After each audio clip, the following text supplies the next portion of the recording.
अस्सलामुअलैकुम dear students. आज के लेक्चर में हम पढ़ेंगे रिकम्बिनेंट डीएनए को। इसके एक ब्रीफ सा इंट्रोडक्शन हम पढ़ेंगे कि रिकम्बिनेंट डीएनए क्या होता है। सो फर्स्ट ऑफ ऑल हम इंट्रोडक्शन की तरफ देखते हैं। DNA from two different sources combined together. Recombinant DNA क्या होता है? जब हम डीएनए को लेते हैं दो डिफरेंट सोर्सेज से, ठीक है, दो डिफरेंट सोर्सेज के डीएनए जब कंबाइन हो जाते हैं उसको हम कहते हैं रिकम्बिनेंट डीएनए। प्रोसेस क्या होता है? Gene of interest cut and then inserted into vector plasmid. Gene of interest, जिस भी जीन में हमें इंटरेस्ट होता है उसको हम पहले कट कर देते हैं, फिर हम उसको इंसर्ट करते हैं वेक्टर में। वो वेक्टर प्लाज्मिड भी हो सकता है, वो वेक्टर कोई बैक्टीरियोफेज भी हो सकता है, ठीक है, लेकिन ज़्यादातर हम प्लाज्मिड को एज अ वेक्टर यूज़ करते हैं। फिर हम क्या करते हैं कि जो रिजल्टिंग डीएनए आ जाता है, यानी वो वाला डीएनए जिसमें हमने डिज़ायर्ड जीन भी ऐड कर दिया और प्लाज्मिड का अपना डीएनए भी, अब ये दो डिफरेंट सोर्सेज डीएनए जो है आपस में कंबाइन हो गए हैं, तो इस combination of both desired gene and plasmid वाले जो डीएनए है इसको हम कहते हैं रिकम्बिनेंट डीएनए।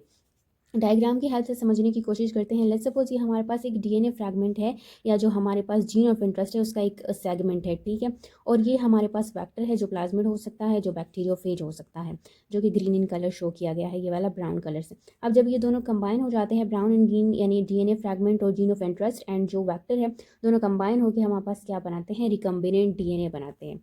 उसके बाद है हमारे पास हाउ डज इट वर्क। जो रिकम्बिनेंट डीएनए है ये किस तरह से वर्क करता है, इसका प्रोसेस क्या होता है, एक शॉर्ट फॉर्म में हमने इसको यहाँ पे डिस्क्राइब किया है। Isolating DNA genes from cells, cutting the DNA into small fragments using restriction enzymes. सबसे पहले हम जो डीएनए है या जो जीन्स है उसको हम सेल्स से आइसोलेट करते हैं, उसको अलग करते हैं और कटिंग करते हैं डीएनए की स्मॉल फ्रैगमेंट्स में, स्मॉल पीसीज में हम उसकी कटिंग कर देते हैं। और इस कटिंग के लिए हम क्या यूज़ करते हैं? रिस्ट्रिक्शन एंजाइम्स को यूज़ करते हैं, ठीक है।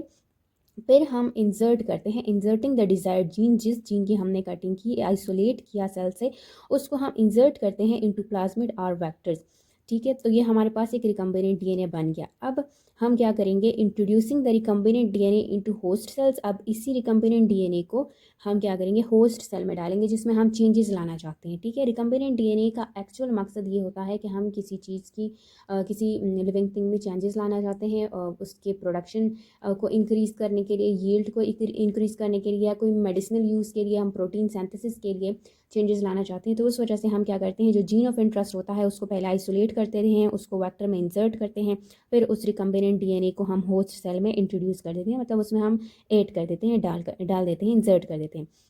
उसके बाद क्या होता है? Expressing the new genes to produce desired proteins. और जब ये हमारे पास रिकम्बिनेंट डीएनए जो है ये होस्ट सेल में इंसर्ट हो जाता है तो हमारे पास न्यू जीन्स की एक्सप्रेशन होती है और डिज़ायर्ड प्रोटीन्स जो है उसकी प्रोडक्शन हो जाती है, जैसे कि फॉर एग्जांपल हमारे पास आइसोलिन की प्रोडक्शन होती है। ये था हमारे पास एक ब्रीफ इंट्रोडक्शन रिकम्बिनेंट डीएनए का। अगर लेक्चर आपके लिए हेल्पफुल था तो please like and subscribe to my channel. Thanks for watching.